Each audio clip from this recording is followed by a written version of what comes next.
Hello and welcome back. Today we'll be doing a more Christmas themed question. This is about the 30 Days of Oxmas. So, in the famous Christmas song 12 Days of Christmas, a grand total of 364 gifts are given over 12 days. However, at the University of Oxford, because students go home in early December, Oxford celebrates Christmas very early. Oxmas begins on the 25th of November and ends on Christmas Eve. That is the last day before actual Christmas, and this gives a grand total of 30 days of Oxmas. Now, part A. Suppose that my best friend gives me one concert ticket on the first day, 2 Christmas jumpers and 1 concert ticket on the second day, etc. How many gifts will I be unwrapping on Christmas Day? Part B. Which type of gift have I received the most of? Pause the video now to have a think, and once you're ready, restart to see if you were correct.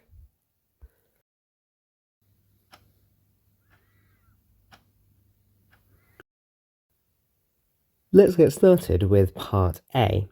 So, firstly, on the first day, we'll notice that we had one singular present, but on the second day, we got 2 presents and also a repeat of the present from day 1. And of course, this is going to repeat until day 30. This is the sequence of tetrahedral numbers, and it's part of a series that forms part of Pascal's triangle.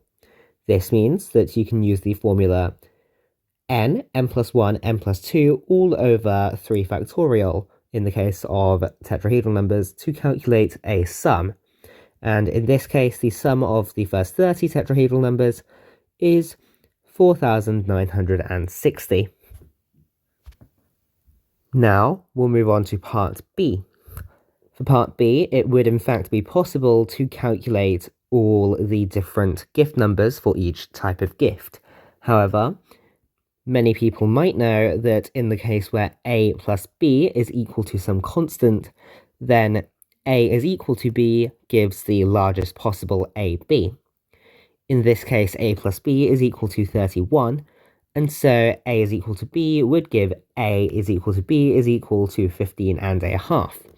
However, 15 and a half is not an integer, and so we have to check both A is equal to 15 and A is equal to 16. In this particular case, they turn out to be equal. Thus, Yule logs and pigs in blankets are my joint most common gift. Now that we've looked at A to the 1 multiplied by B, maybe we should consider a squared multiplied by b, a cubed multiplied by b, and a to the n multiplied by b, where a plus b is equal to k. To solve this, we're going to write b in terms of a and k. This essentially removes a variable since k is a constant. We now have p is equal to a squared multiplied by k minus a, and we can expand that out to give ka squared take a cubed.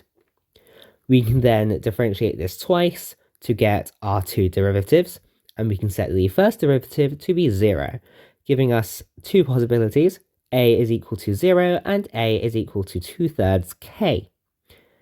We can substitute these in to p double prime to give the case p double prime is equal to 2k and negative 2k.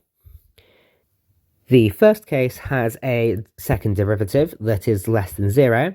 However, the second case, where k is equal to 2/3 k, has a second derivative of less than 0.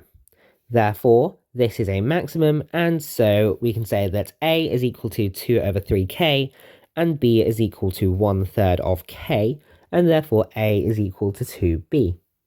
We can follow a similar process to get that in the case p is equal to a cubed b, we need a is equal to 3b to have a maximum p, and where p is equal to a to the n multiplied by b, we need a is equal to nb for a maximal p. Then here we're going to think about the case where we are multiplying three numbers, a, b, and c, which sum to give k. Here we have technically two variables, since c can be defined in terms of a and b. This means that their product P is equal to AB multiplied by K take away A take away B, and this expands to give ABK take A squared B take AB squared. From here, we can partially differentiate with respect to A and B separately, and then we can solve the resulting set of equations to give possible points for maxima, minima, and saddle points.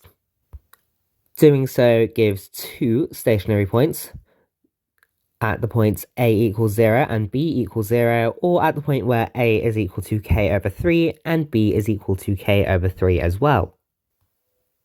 From here, we can then differentiate by a and b respectively a second time to get the three different second partial derivatives, and then we can put these into the Hessian matrix.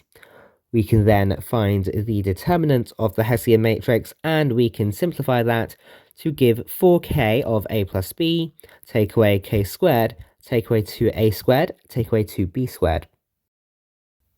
We can then take the a and b calculated above, and these give a Hessian matrix that has a determinant of negative k squared, which is less than 0 and implies a saddle point, or 11k squared over 9, which is greater than 0 and therefore implies a maximum or a minimum.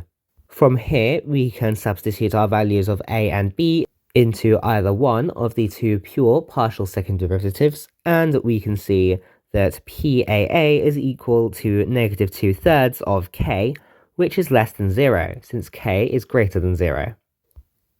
This means that the second point AB that we found is a maximum, and therefore we have that A is equal to B is equal to C is equal to K over 3, and therefore the maximum of ABC would be K cubed over 27.